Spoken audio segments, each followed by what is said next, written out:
Tidak ada teriakan ketika Hyena muncul. Tidak ada lari panik. Tidak ada adegan heroik. Yang ada hanya tawa aneh di kejauhan. Suara yang sering disalahartikan sebagai ejekan. Padahal itu adalah salah satu tanda paling jujur bahwa kematian sedang bekerja. Hyena hampir selalu diposisikan sebagai makhluk gagal. Bukan singa. Bukan pemburu megah. Bukan simbol kekuatan. Dalam banyak dokumenter, ia muncul terakhir. Datang setelah perburuan selesai, memakan sisa, dan pergi tanpa hormat. Ia dilabeli pengecut, pencuri, pemakan bangkai. Narasi ini terdengar masuk akal, sampai kita melihat datanya. Hyena bukan penonton di ekosistem savana. Ia adalah salah satu pilar utamanya. Tubuhnya tidak dibangun untuk kecepatan puncak, tetapi untuk tekanan konstan. Rahangnya mampu menghancurkan tulang besar, sesuatu yang tidak bisa dilakukan oleh sebagian besar predator Afrika. Lambungnya dirancang untuk mencerna bagian yang dianggap tak berguna, tulang keras, jaringan kering, dan sisa-sisa yang jika dibiarkan akan menjadi sumber penyakit. Hyena tidak hidup dari sisa karena kalah. Ia hidup dari sisa karena sistemnya memang dibangun untuk itu. Dalam keseharian, Hyena justru sering menjadi pemburu aktif. Banyak perburuan singa yang berhasil terjadi setelah Hyena lebih dulu melemahkan mangsa. Namun narasi populer jarang mencatat bagian ini. Yang diingat hanya saat ia datang terakhir, bukan saat ia bekerja paling berat. Hyena hidup di dunia yang tidak memberi penghargaan pada kebersihan. Bangkai adalah masalah biologis. Jika tidak dibersihkan, ia menjadi wabah. Dan disinilah peran Hyena menjadi tak tergantikan. Ia menghabiskan hampir seluruh tubuh mangsa, meninggalkan sangat sedikit sisa bagi bakteri berbahaya untuk berkembang. Namun justru karena ia bekerja di bagian terakhir, di titik yang paling tidak indah, Hyena jarang dipahami sebagai penyelamat sistem. Ia tidak menjaga savana dengan kekuatan simbolik. Ia menjaganya dengan menghilangkan apa yang tidak ingin disentuh makhluk lain. Di permukaan, Hyena tampak seperti kegagalan evolusi. Di dalam sistem, ia adalah salah satu alasan mengapa savana tidak runtuh oleh kematian yang menumpuk.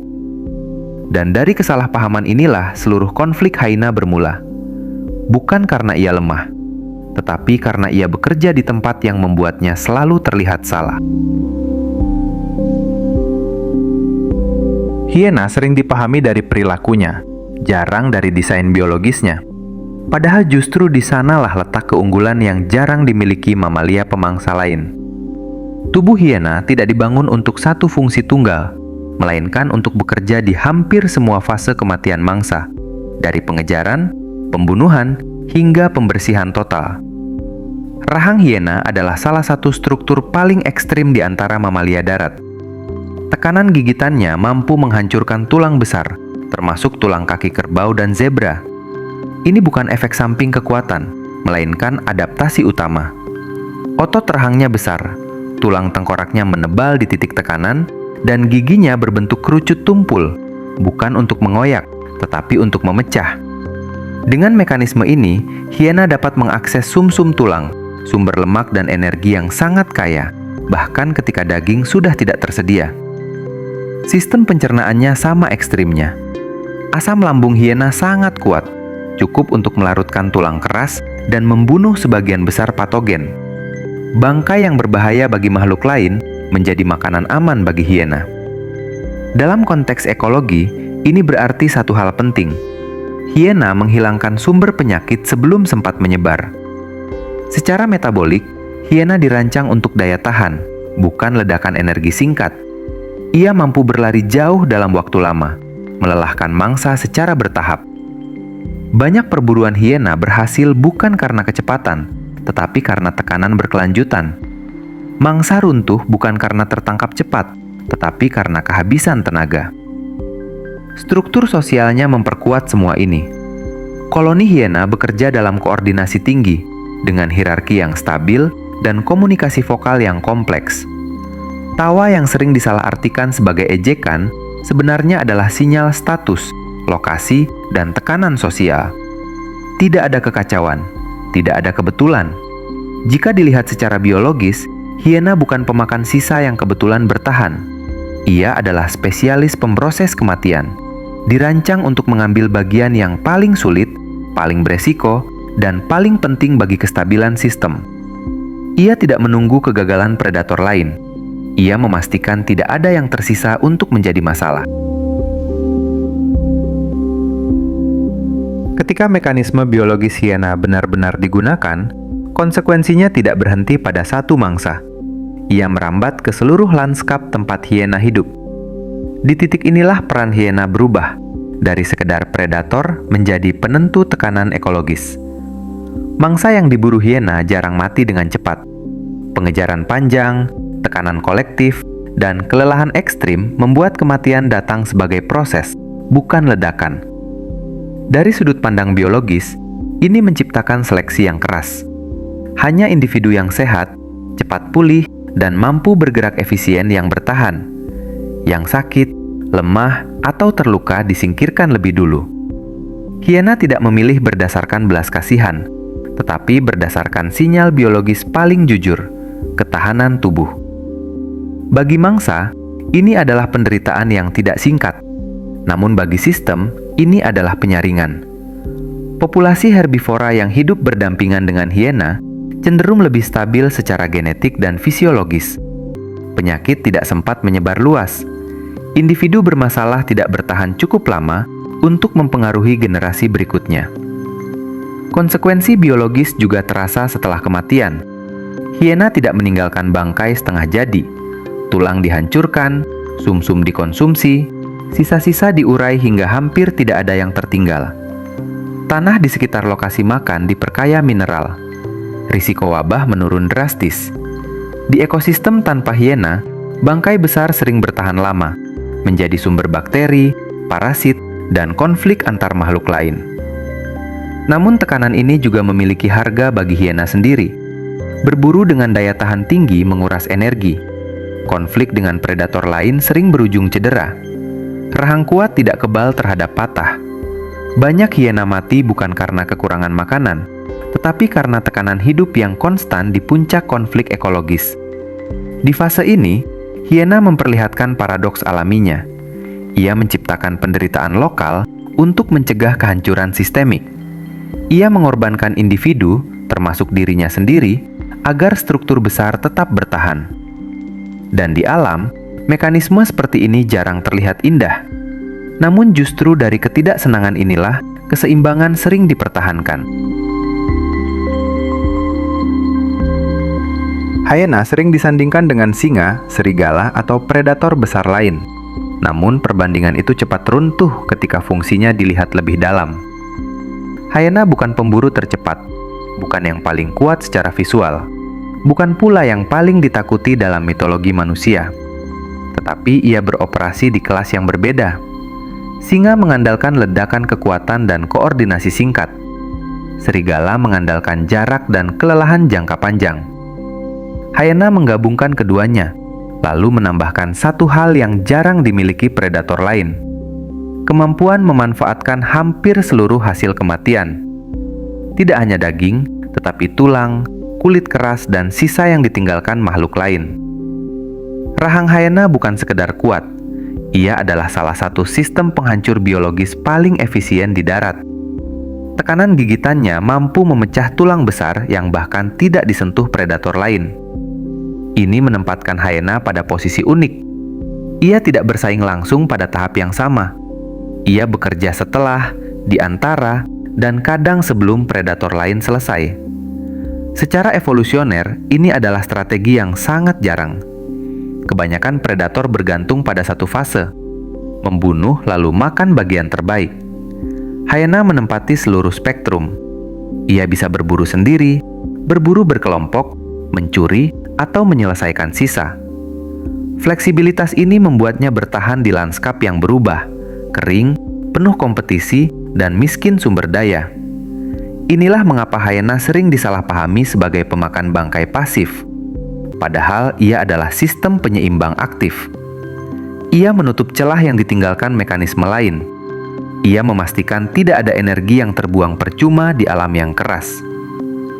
Bukan yang paling mematikan, bukan yang paling dominan secara visual, namun salah satu yang paling lengkap secara fungsional. Dan di alam, yang bertahan paling lama bukan selalu yang paling mengesankan, melainkan yang mampu bekerja di semua kondisi tanpa perlu terlihat sebagai pemenang. Hubungan manusia dengan hyena selalu dipenuhi jarak dan kecurigaan. Sejak awal peradaban, hyena ditempatkan di pinggir, bukan sekedar secara geografis, tetapi secara simbolik. Ia muncul di malam hari, di batas pemukiman, di tempat kematian dan sisa. Dalam banyak budaya Afrika dan Timur Tengah, hyena dikaitkan dengan pembusukan, pengkhianatan, atau pertanda buruk. Bukan karena ia berbahaya, tetapi karena ia datang setelah segalanya berakhir. Padahal secara ekologis, justru disitulah perannya menjadi krusial. Hyena membersihkan bangkai dengan efisiensi yang jarang dimiliki makhluk lain. Dengan menghancurkan tulang dan jaringan keras, ia mengurangi sumber penyakit, menekan penyebaran bakteri, dan mencegah akumulasi sisa organik yang bisa merusak sistem lokal. Di wilayah yang masih memiliki populasi hyena stabil, wabah akibat bangkai cenderung lebih terkendali. Konflik muncul ketika ruang hidup manusia dan hyena saling bertumpuk. Peternakan, limbah terbuka, dan bangkai ternak menciptakan sumber makanan baru. Hyena tidak membedakan antara alam liar dan hasil aktivitas manusia. Ia hanya membaca peluang. Ketika ternak mati atau dibiarkan, hyena datang. Bukan untuk menyerang manusia, tetapi untuk menyelesaikan apa yang ditinggalkan. Ironisnya, ketika hyena dibasmi karena dianggap hama, dampaknya sering berbalik. Bangkai menumpuk, penyakit meningkat, predator lain menjadi lebih berani mendekati pemukiman. Sistem yang sebelumnya tertutup mulai bocor. Hyena bukan penyebab masalah. Ia seringkali hanya penunjuk bahwa sistem manusia tidak selesai mengurus sisa-sisanya sendiri. Di titik ini, hyena menjadi cermin yang tidak nyaman. Ia memperlihatkan bahwa alam tidak mengenal limbah, hanya sisa yang belum diproses. Ketika manusia menolak peran itu, hyena mengisinya tanpa kompromi. Bukan sebagai musuh peradaban, melainkan sebagai pengingat bahwa setiap sistem yang hidup harus bertanggung jawab sampai tahap terakhir. Pada akhirnya, kisah hyena bukan tentang tawa aneh, rahang kuat, atau reputasi buruk yang menempel padanya selama berabad-abad. Ia adalah kisah tentang fungsi yang tidak pernah glamor, tetapi selalu diperlukan. Hyena tidak membangun, tidak menanam, dan tidak meninggalkan jejak keindahan. Ia bekerja di bagian paling tidak disukai dari kehidupan, sisa, kematian, dan pembusukan. Namun justru di sanalah keseimbangan dijaga. Dengan memakan apa yang ditinggalkan, hyena memastikan bahwa kematian tidak berhenti sebagai akhir, tetapi berubah menjadi awal bagi siklus berikutnya. Energi kembali ke tanah, penyakit ditekan, ruang dibersihkan. Semua terjadi tanpa upacara, tanpa penghargaan, dan tanpa pengakuan. Masalah muncul ketika dunia modern mulai menghapus peran-peran yang dianggap tidak nyaman. Bangkai dipandang sebagai gangguan. Pemakan bangkai dianggap kotor. Padahal yang benar-benar berbahaya bukanlah makhluk yang memakan sisa, melainkan sistem yang membiarkan sisa menumpuk tanpa penyelesaian. Ketika hyena menghilang, fungsi itu tidak ikut menghilang. Ia hanya berpindah bentuk, seringkali menjadi wabah, pencemaran, atau krisis kesehatan yang lebih sulit dikendalikan. Hyena mengajarkan satu pelajaran yang keras dan jujur. Tidak semua bagian dari kehidupan terasa indah, tetapi semuanya harus ditangani. Alam tidak memilih peran berdasarkan estetika. Ia memilih berdasarkan kebutuhan. Dan hyena adalah jawaban alam atas pertanyaan yang tidak ingin dijawab oleh makhluk lain. Jika suatu hari hyena benar-benar tersingkir dari lanskap tempat ia hidup, dunia tidak akan langsung runtuh. Namun sesuatu akan mulai tertinggal, sesuatu yang tidak selesai, sesuatu yang dibiarkan membusuk tanpa pengelola. Dan mungkin, di sanalah makna terakhir dari keberadaan hyena, bahwa keseimbangan tidak selalu dijaga oleh yang paling kuat atau paling dipuja, tetapi oleh mereka yang bersedia bekerja di sisi gelap kehidupan. Sunyi, dibenci, namun tak tergantikan.